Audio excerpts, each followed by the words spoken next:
Think of others, not just yourself. It was one of the coldest nights of December in London. Snow fell silently, blanketing the city streets, while the icy wind whipped through alleyways and around corners. The city, though lit with festive lights, felt distant and cold.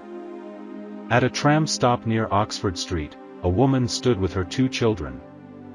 Her name was Sarah, a single mother in her early 30s. Her older son, Ben, was just 5, and her youngest, Lily, barely 2. Their coats were thin, and their shoes were soaked from the slushy sidewalks. Sarah tried her best to shield them from the cold, wrapping her arms around their tiny bodies, but she herself was shivering, her lips trembling from the biting wind. Commuters came and went, some glanced at them, most didn't. Everyone was in a rush to get home, lost in their own world. Moments later, a young man arrived at the stop.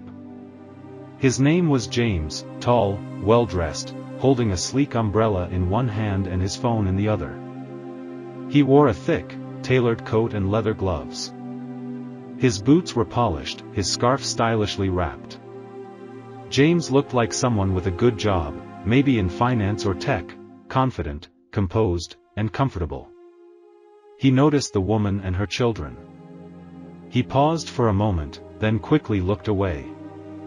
A flicker of discomfort passed over his face, but just for a second.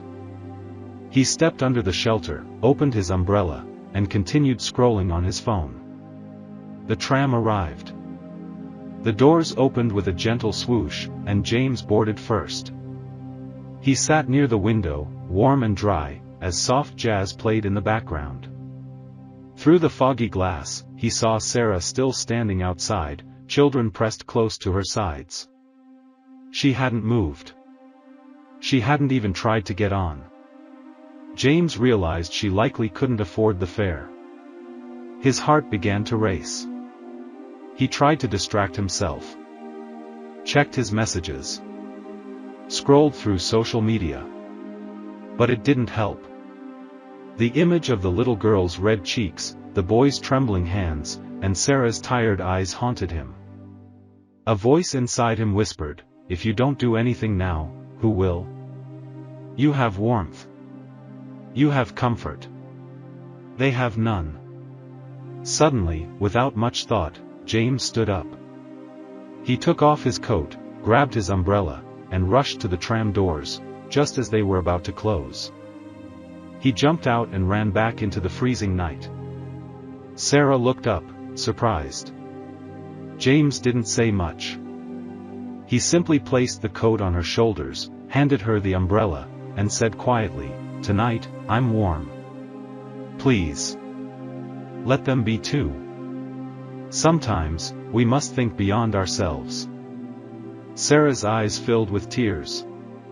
She opened her mouth to speak but only managed a soft, "Thank you. Thank you so much."